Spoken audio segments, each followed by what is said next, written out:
Hi, welcome. Today I'm going to do a recipe for you, one of my very favorites, a banana bread made with spelt flour. So welcome to my kitchen. My name is Amita Talbot and this is Mrs. Talbot's Kitchen. I'm doing another kid cooking video today that you can take and use with your kids. A great way to add an educational element in your kitchen. And right now, what are we all doing? We're homeschooling. So I have a recipe I have used over and over in my own classroom, actually, in my own Montessori school. And it's from a book. I wish I could take credit, but I can't. It's from one of my favorite cookbooks, The Kitchen is for Dancing by Carleen Karst. She has really great, healthy, family-friendly recipes. It's worth checking out. So what I'm going to do is just remind you, parents, of some of the components that make it easier for you to cook with your kids.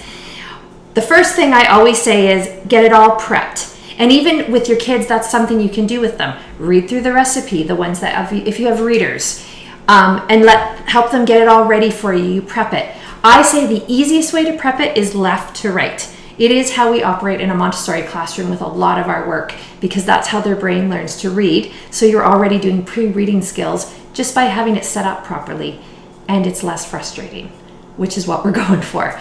So to start out with this one, I'm going to have all the recipe. I'll have all the ingredients you'll need listed with my video, but you're going to start with some bananas, ripe bananas. Now mine, I have done some pre-mashing, so feel free.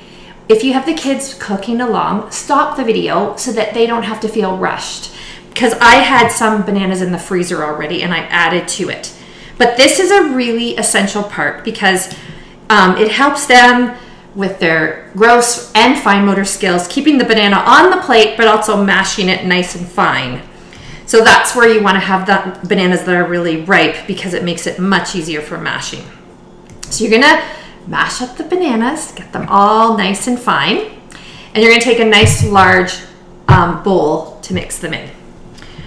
I do consult for Pampered Chef, so you'll notice a lot of my products are Pampered Chef, and you can easily ask me what they are, and I'm happy to help you with anything you find you might be missing in the kitchen. So I'm going to put my bananas in first. The next thing we need is coconut oil. So coconut oil is a tricky one to measure out, and I know you're going to have to help them with this one. I have a nifty little measuring tool for my 1/3 of a cup melted coconut oil. It's always important to buy the organic coconut oil. So that's pouring in here. And another thing, you'll notice as you look across my table, I have a variety of sizes, shapes and sizes. And one of the things I would say about that, it's nice you don't need it all the same, because you want them to have to adjust their grip with everything they use. So it's great to have different sizes, different ways of pouring. It keeps their attention, but it also helps their motor movements, especially with their hands and how they have to adjust. So I'm going to keep rolling along. I've got my banana, I've got my coconut oil. The next thing you're going to add is 2/3 of a cup of maple syrup. This is our sweetener. This recipe, it has no other added sugar, just using maple syrup, which is a great sweetener. I love it and use it in most of my baking, actually. You can make it vegan. It does call for you can do flax eggs. So you do 2 tablespoons ground flax mixed with 6 tablespoons of water, and you let it sit for about 10 minutes. I didn't have any flax today, and I'm going to use eggs. So either way is fine. It'll work for you either way.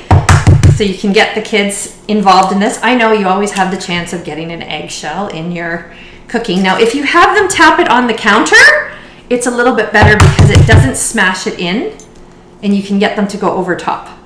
So that's how we're going to do it. And again, use the video and you can guide them along with this. So I'm going to just mix in my eggs a little bit before we add in our next ingredient, which is almond milk. So a 1/4 cup of almond milk. Really, whatever milk you have on hand will work. I don't even have almond milk, I have oat milk. So you can add your favorite type of milk. It can be dairy, it can be non-dairy. It will all work for the recipe, which I always say to people, don't get hung up if you don't have 1 or 2 ingredients. There's always substitutes, and we all have to just look online and you'll find 50 million substitutes for what you need. So the next thing we're going to do is the vanilla. When we have stuff like this that are, you have these great smells from them, I always encourage them to smell it. Take a little whiff. You want to make sure they're not too close to their nose, of course, but get them to smell it because it makes a multi-sensory experience. So I'm going to do a teaspoon, 1 teaspoon of vanilla and pour that in. Again, something else, much smaller, fine motor. And then I'm going on to my dry ingredients. So I've got all the wet ingredients in here, and we're going to start adding the dry. This is another quick, easy, because it's basically over a couple of bowls for your final result that you can add it all into it goes into one bowl. You don't need any other mixers. So the next thing, I am going to add half a teaspoon of salt right into the main bowl. My baking soda, 1 teaspoon of baking soda. I didn't measure out the cinnamon. Again, cute little containers, and I do like that variety, and I do the same thing in my classroom when I'm working with the preschoolers. I like lots of cinnamon. It's great for regulating your blood sugar, so I actually just do mine in. Now, if you don't like to do it that way, measure it out, and you can use 1 teaspoon. I just go for it because I love the taste of it in my baking. And we're down to almost the end. That's how easy and quick it is.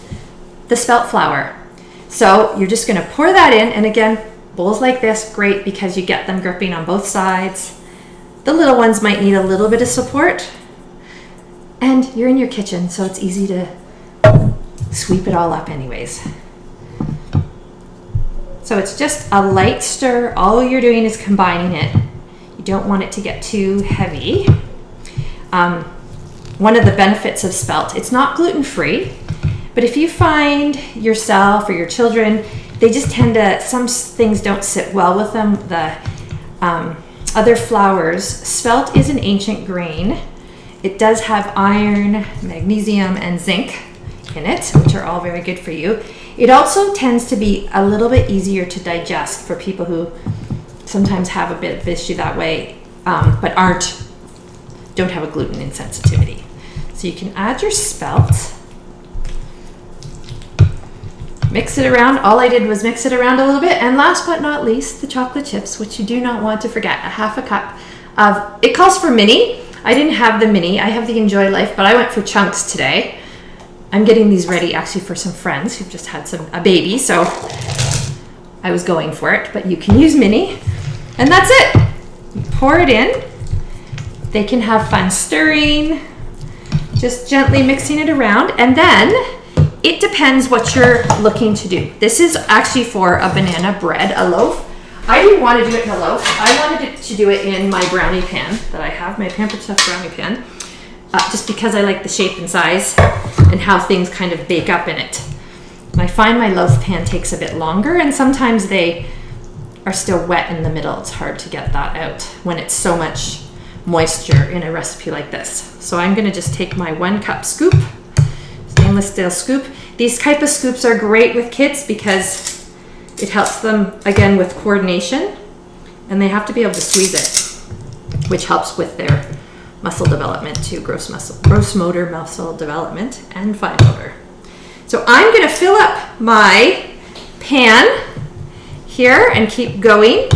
You can fill up yours and get it all ready, and I'm going to show you how they turn out after. Oh, I forgot to mention in the beginning, turn on your oven to 325 degrees. So you're going to want to preheat your oven and get everybody's hands washed, and also the idea of even if they want to wear an apron is kind of fun, then you don't get a mess everywhere. So I'll come back in with the finished results. They're done, and they're fabulous. You're gonna love them. So, depending on your pan, it will depend on how long you bake them. Mine were about 16 minutes in the brownie pan, which I love. Another thing about cooking with your kids, because I've done this a lot and I've seen parents do it, and I was a parent of preschoolers. Don't get so concerned about the mess. I find parents try to avoid spills and everything. You do it in your kitchen, you're not doing it in your bed, so let them have fun with it. Let them do the pouring, let them do the mixing. And then let them help you clean up. And you can have them working on the dishes while it's baking. But it's really, really important that your child gets to experience it firsthand. If you always take out the risk of them doing it wrong, they will be afraid to make mistakes. So if there's anything I can encourage you with this sort of activity, is not to make a big deal if they spill something. And I know we don't mean to. I'm a parent too, but sometimes we do it. So do your very best to just kind of step back, have fun, and know that it can all be cleaned up. So I hope you enjoy it. Like my page, Mrs. Talbots Kitchen, and also subscribe on YouTube to see the videos that I drop. Have a great day.